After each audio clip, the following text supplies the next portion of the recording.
She sat in yet another waiting room. This was doctor number 14 in 6 years. The neurologist had said her tingling hands were probably carpal tunnel. The dermatologist blamed her rashes on sensitive skin. The cardiologist found nothing wrong with her racing heart. The gastroenterologist diagnosed irritable bowel syndrome. Her primary care doctor suggested she might benefit from talking to someone about her anxiety. Every specialist looked at their piece of the puzzle and saw nothing alarming. Her labs were mostly normal. Her imaging was unremarkable. She was 43 years old and being told, over and over, that she was probably just stressed. That this was perimenopause. That some people are just more tired than others.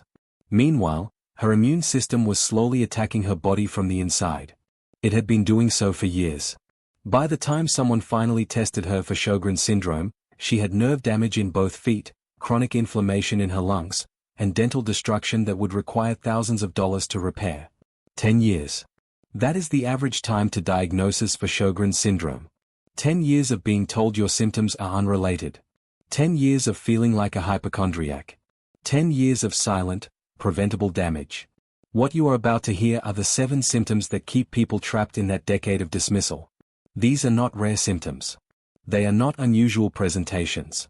They are the exact warning signs that Sjogren's is becoming systemic while doctors are still focused on whether your eyes feel dry. If you recognize yourself in what follows, you are not crazy. You are not anxious. You are not making this up. You might finally have your answer. I built something specifically not for just tracking and doctor's appointment. It is called Sjogren's Ultimate Symptom Map and Diagnostic Action Plan, and it walks you through exactly which symptoms to track not just for Sjogren but also for MS and RI. Drop symptom map in the comment, and I would send the link for you to access it. Here is what most people do not understand about Sjogren's syndrome. It is not a dry eye disease. It is not a minor inconvenience that makes you need eye drops and drink more water. It is a systemic autoimmune condition in which the immune system attacks moisture-producing glands throughout the body and, in many cases, far more than that. Sjogren's can affect your nerves, your skin, your blood vessels, your brain, your heart, your lungs, your kidneys, your digestive system. It can do all of this while your eyes feel only slightly dry, or even completely normal. The medical system has built a dangerous assumption into how it handles this disease. The assumption is that Sjogren starts with obvious dryness and progresses slowly from there. So doctors wait for the classic presentation. Dry eyes. Dry mouth. Positive antibodies. But for millions of people, the systemic symptoms come first. The dryness comes later, or never becomes severe enough to raise flags. And in that gap, between what the disease is actually doing and what doctors are looking for, lives a decade of damage. The symptoms I am about to describe are not fringe cases. They are not 1 in 1,000 presentations. They are patterns that repeat over and over in the Sjogren's community. They show up in research papers. They show up in patient forums. They show up in stories that sound almost identical. The only place they do not show up is in the average doctor's office, where each symptom gets filed away as its own separate problem with its own separate explanation. This video is a decoder. It connects the dots that the medical system keeps leaving scattered. Symptom 1. The burning that moves. It starts in your feet. Not pain exactly, but something stranger. A burning sensation that comes and goes without warning. Sometimes it feels like you are standing on hot sand. Other times it is pins and needles that wake you up at 3 in the morning. Then it shows up in your hands. Or your face. Or a random patch on your thigh that tingles for a week and then disappears. You mention it to your doctor. They check your blood sugar. Normal. They test your B12. Normal.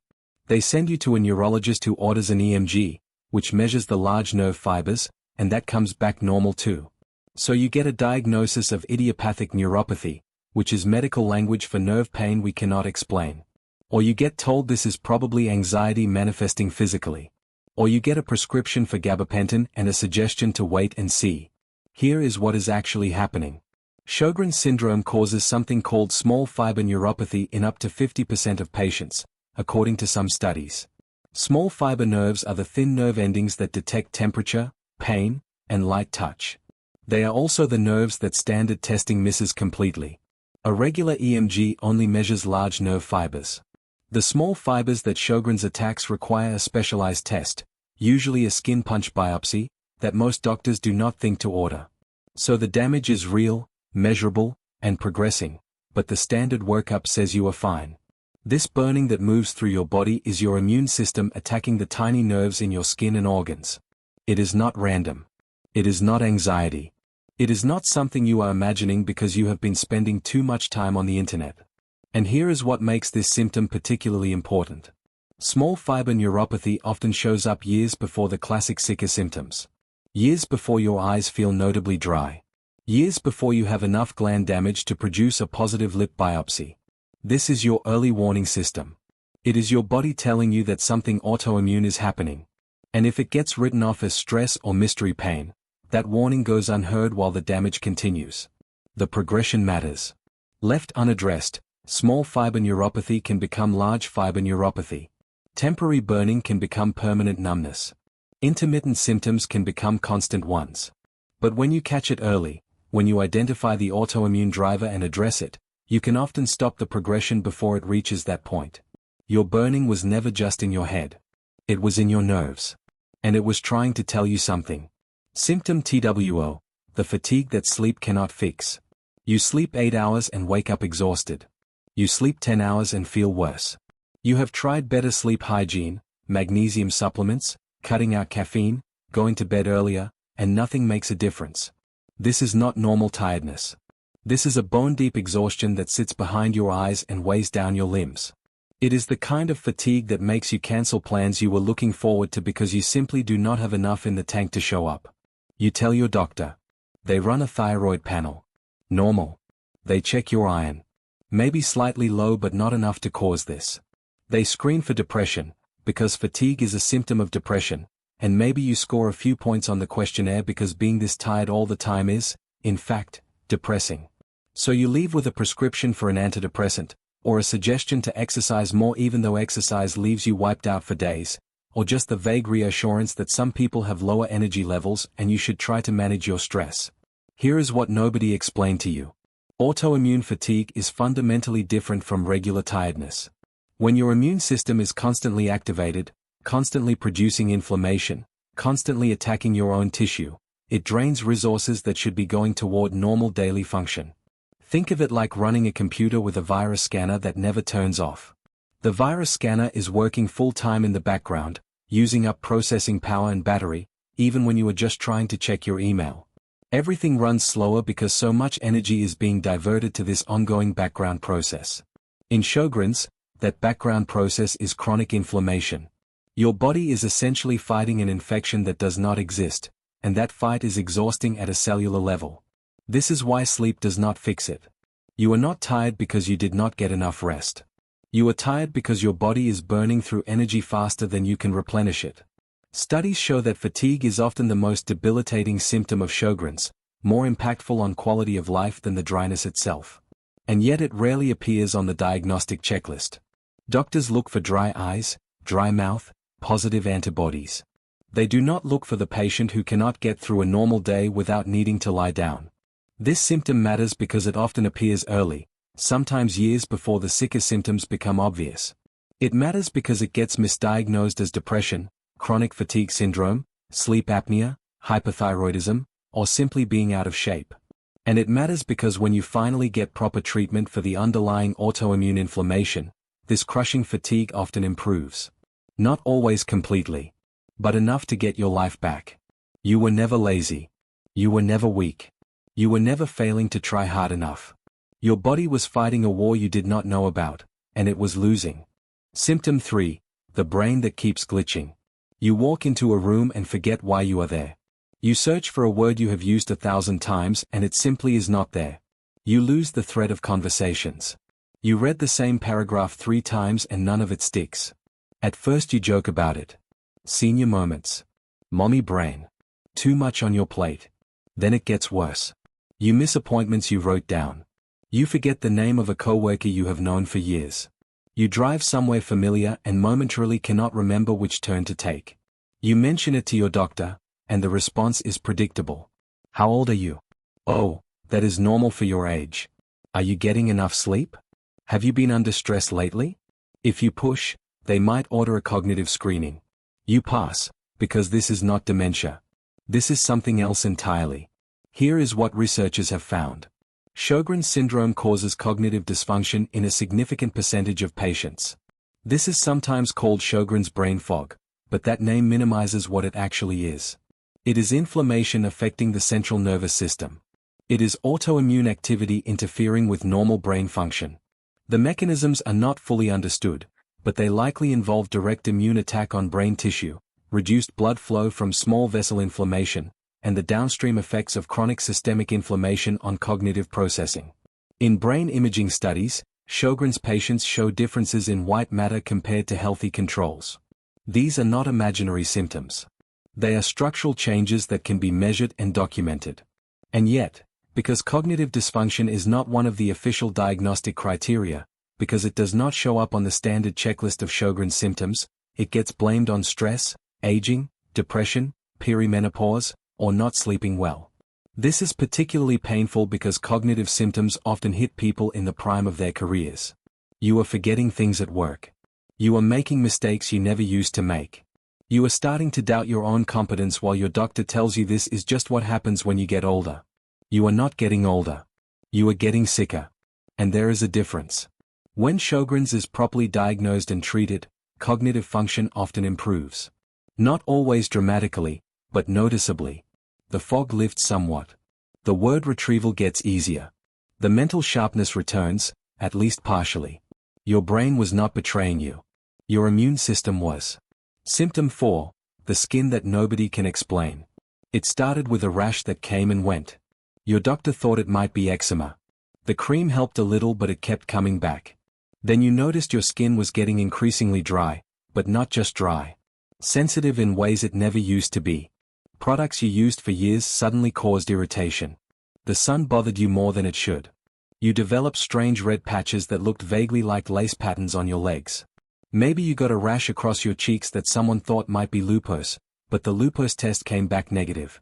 Maybe you noticed small red spots appearing on your skin. Maybe your skin just felt wrong in ways you could not articulate to a dermatologist in a 15-minute appointment. Here is what is happening beneath the surface. Sjogren's syndrome affects the skin in multiple ways that most dermatologists do not connect to autoimmune disease.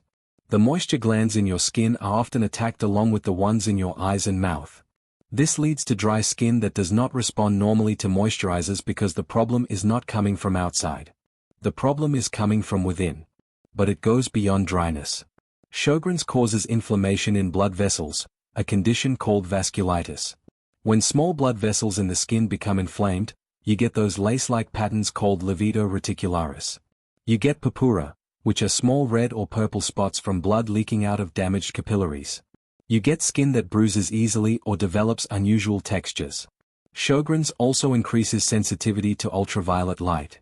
Many patients report sun sensitivity that developed gradually over time, along with rashes that appear or worsen after sun exposure. None of these symptoms alone scream Sjogren's to a dermatologist. Dry skin is common. Sensitivity is common. Sun rashes have many causes. So each symptom gets its own topical treatment and its own explanation, and nobody connects them to the systemic autoimmune process affecting your moisture glands and blood vessels. This matters because skin symptoms often appear before the classic sicca symptoms. They are visible evidence of what your immune system is doing, written on the outside of your body. But because dermatology and rheumatology rarely communicate, the evidence gets overlooked. If your skin has been behaving strangely for years and nobody can give you a satisfying answer, this might be why. Your skin is not just sensitive. It might be signaling something deeper. Symptom 5, the heart that races for no reason. You are sitting completely still and your heart starts pounding. You stand up and suddenly feel lightheaded. You get dizzy when you are dehydrated, but you seem to be dehydrated all the time even when you drink plenty of water. Maybe you have noticed your heart rate shoots up dramatically when you go from sitting to standing. Maybe you have had episodes where your heart races at 120 beats per minute for no clear reason, then settles back down. Maybe you have fainted or nearly fainted, and the cardiologist found nothing wrong. Your EKG is normal. Your echocardiogram is normal. Your stress test is normal. So you are told you have anxiety, or you are given a tentative diagnosis of POTS, postural orthostatic tachycardia syndrome, with no explanation of why you suddenly developed it. Here is the connection nobody made. Sjogren's syndrome frequently affects the autonomic nervous system. This is the part of your nervous system that controls automatic functions like heart rate, blood pressure regulation, digestion, temperature control, and sweating. When autoimmune inflammation damages the small nerve fibers that make up the autonomic nervous system, those automatic functions start to malfunction. POTS is one of the most common results. Your body loses its ability to properly regulate blood pressure and heart rate when you change positions. Standing up requires a surge in heart rate to compensate for blood pooling in your legs. Dehydration becomes a constant problem because your body is not managing fluid balance correctly. Studies show that autonomic dysfunction is extremely common in Sjogren's patients. Some research suggests rates as high as 50% or more. And yet this connection rarely shows up in the cardiology workup. A cardiologist looks at your heart and sees a healthy organ. They are not trained to consider that the nerves controlling that healthy organ might be under autoimmune attack. So you get cleared and sent home with a recommendation to drink more water and avoid standing up too quickly. This matters for several reasons. Autonomic dysfunction significantly affects quality of life. The racing heart, the dizziness, the feeling that your body cannot regulate itself properly. These symptoms are exhausting and frightening. It also matters because autonomic symptoms often appear early, sometimes before significant sicker symptoms develop. They are another early warning that goes unheeded because it does not fit the classic Sjogren's picture. Your heart was never the problem. The nerves controlling your heart were under attack. Symptom 6. The gut that never settled. Your digestion has not been right for years. Maybe it started with acid reflux that appeared out of nowhere. Maybe it is bloating that happens regardless of what you eat. Maybe you swing between constipation and diarrhea without any pattern you can identify. You have been to the gastroenterologist.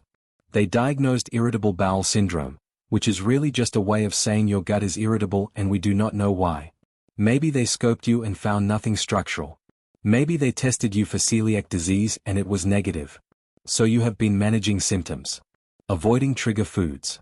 Taking probiotics. Trying low FODMAP diets.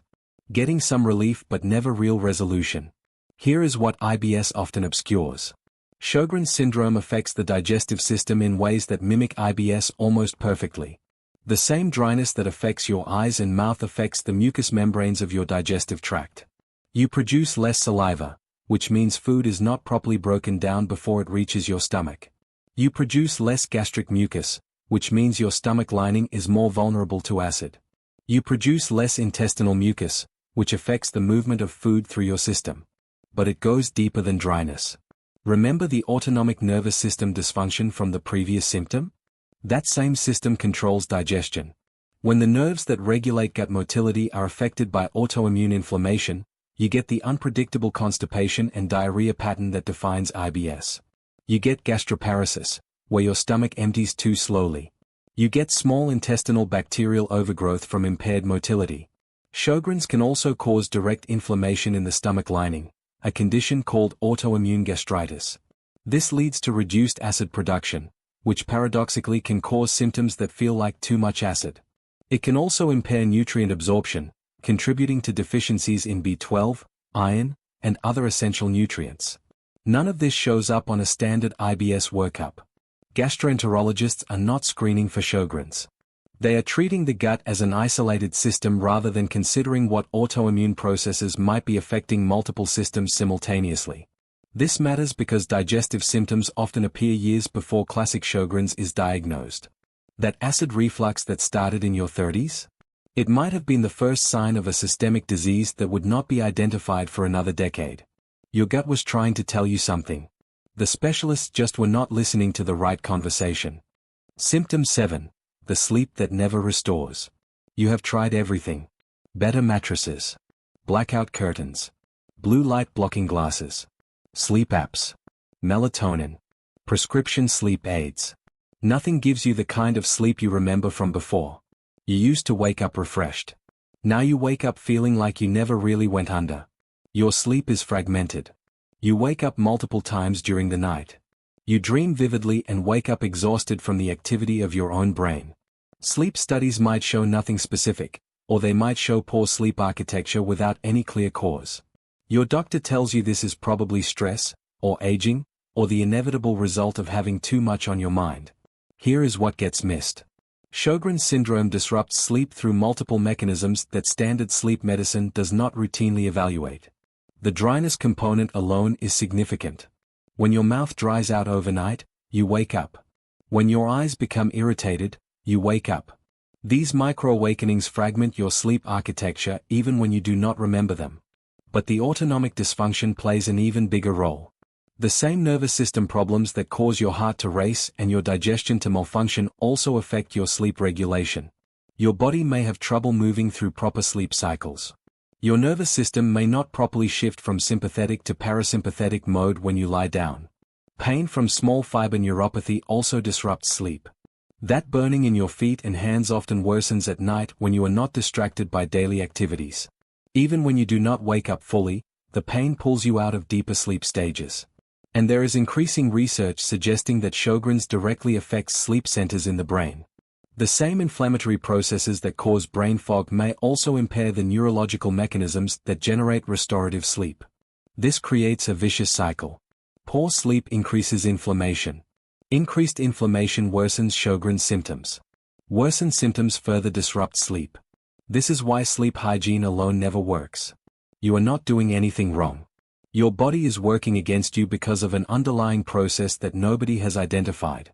When Sjogren's is properly diagnosed and treated, sleep often improves. Not immediately and not completely, but measurably. Addressing the dryness, reducing the inflammation, managing the autonomic dysfunction.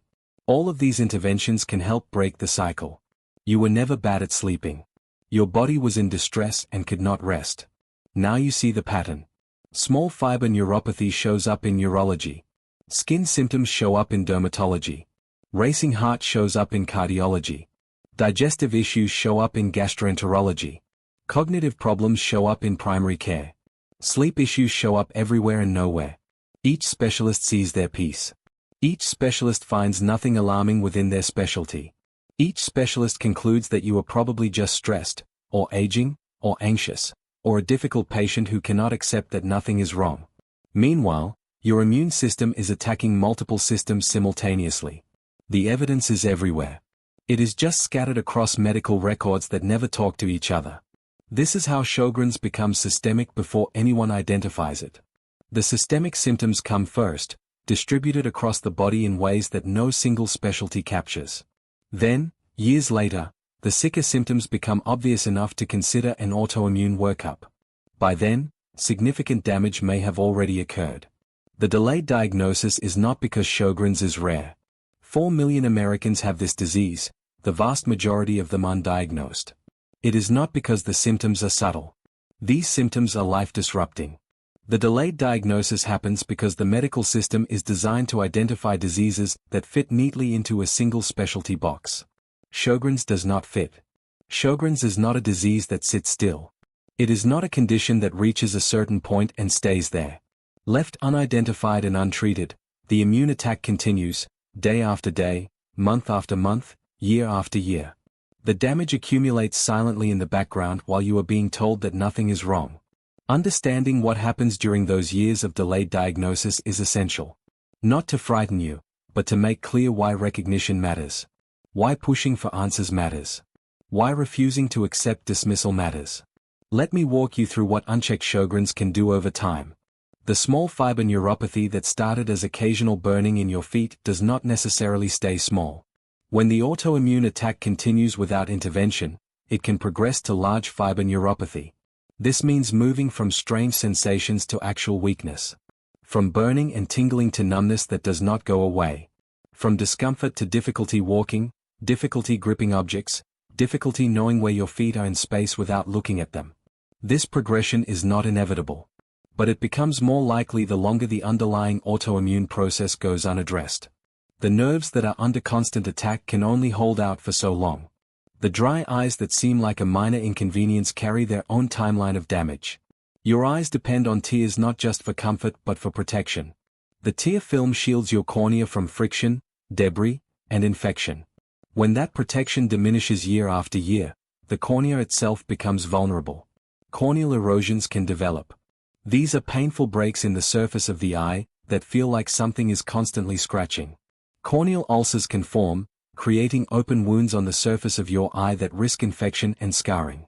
In severe cases, untreated dry eye from Sjogrens can lead to permanent corneal damage and meaningful vision loss. None of this happens overnight. It happens gradually, over years, while you are using over-the-counter eye drops and being told that dry eyes are just something you need to live with. The dry mouth carries consequences that most people do not fully appreciate until the damage is done.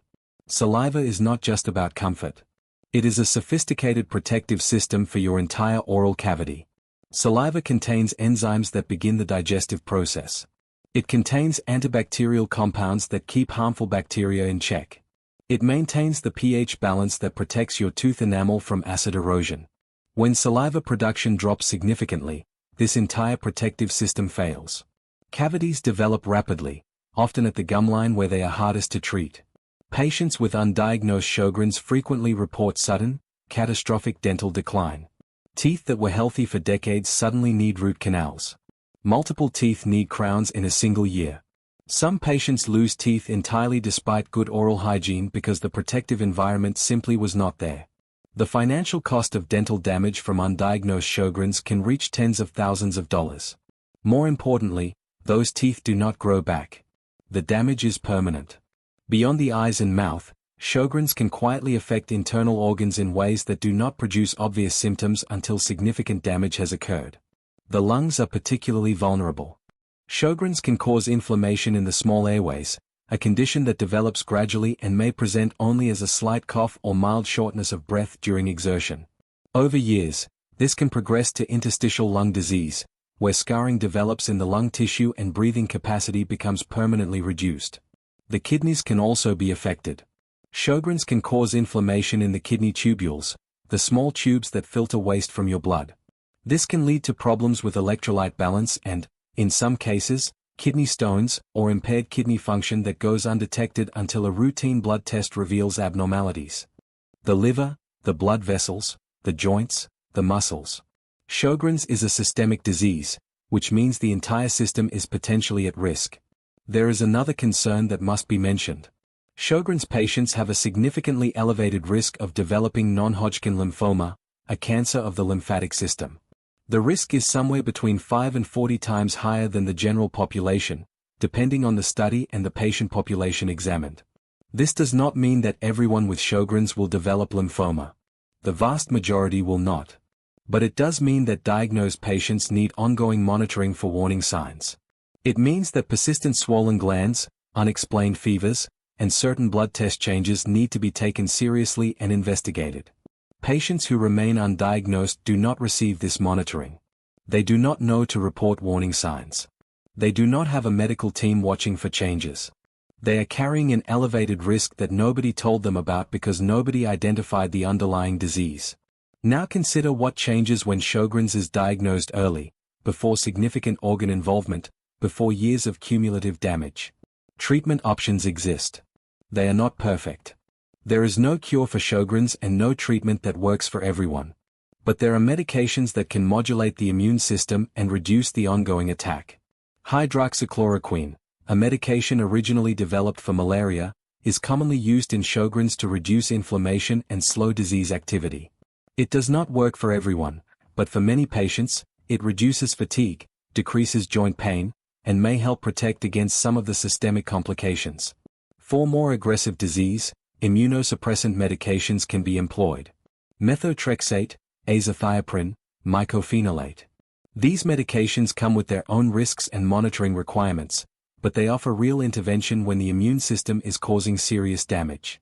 Biologic medications represent a newer frontier. Rituximab, which targets specific immune cells, has shown promise in clinical trials for certain Sjogrens manifestations. Research continues into other targeted therapies that may offer even more precise intervention. The point is not that treatment is easy or guaranteed. The point is that treatment exists and works better when started before irreversible damage occurs. A cornea that has not yet been scarred can be protected.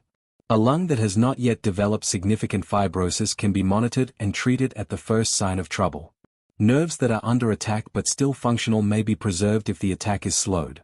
This is the window that early diagnosis opens.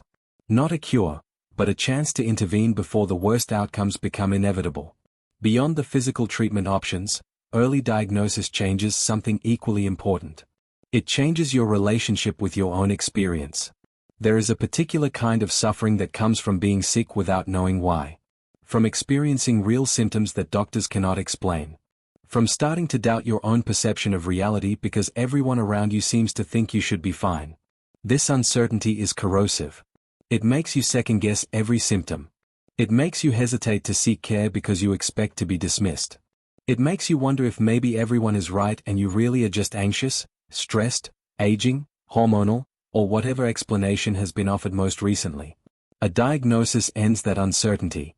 It does not end the disease, but it ends the not knowing. It gives you a name for what you are experiencing. It gives you a community of people who understand. It gives you a framework for making decisions about your health and your life. It also gives you legitimacy in the medical system. Once you have a diagnosed autoimmune disease, your symptoms are taken more seriously. New complaints are evaluated in the context of your condition rather than dismissed as anxiety or aging.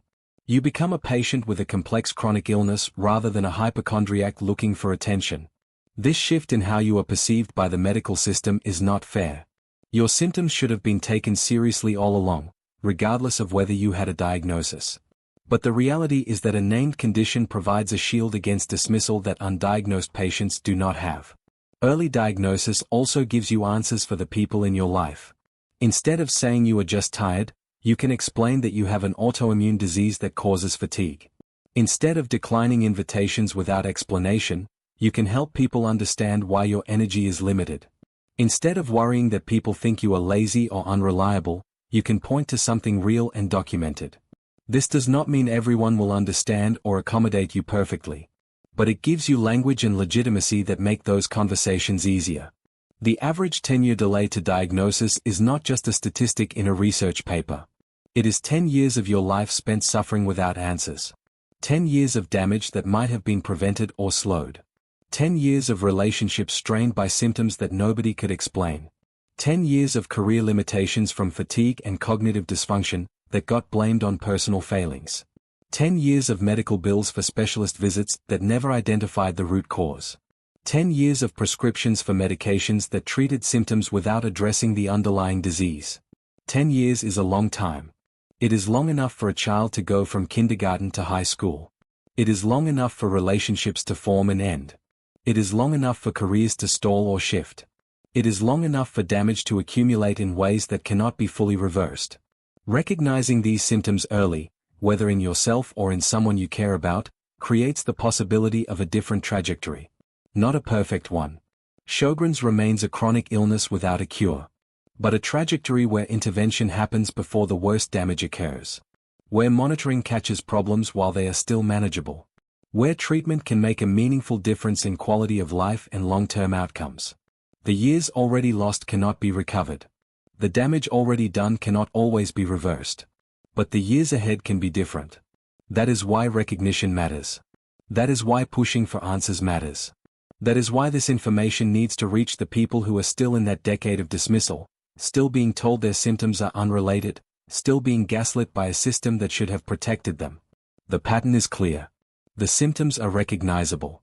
The connections are documented in the medical literature even if they are not taught in the average medical school curriculum. Early recognition changes everything. Not because it offers a cure, but because it offers a chance. If you recognized yourself in this video, I want you to understand something. The delayed diagnosis was not your fault. You were not imagining your symptoms. You were not failing to explain them clearly enough. You were not a hypochondriac or a difficult patient or someone who just needed to stress less and exercise more. You were suffering from a systemic autoimmune disease while a fragmented medical system kept telling you that your symptoms were unrelated. That is a system failure, not a personal failure. And if you are still in the diagnostic wilderness, still being bounced from specialist to specialist, still being told that your labs are normal and you should probably talk to someone about your anxiety, I want you to know this. You deserve answers. You deserve to be believed. You deserve a doctor who looks at the whole pattern instead of dismissing each piece. The symptoms you have been experiencing are real. They have a name. And once you have that name, you can start fighting back. Not everyone who experiences these symptoms has Sjogren's. But if you have been experiencing several of them for years, if they started gradually and have worsened over time, if every specialist you have seen found nothing conclusive, then Sjogren's deserves to be ruled out properly. That means seeing a rheumatologist who takes this seriously. It means specific antibody testing. It may mean a lip biopsy. It means someone finally connecting the dots. You have spent years collecting puzzle pieces without knowing what picture they formed. Now you might have the edge of the frame.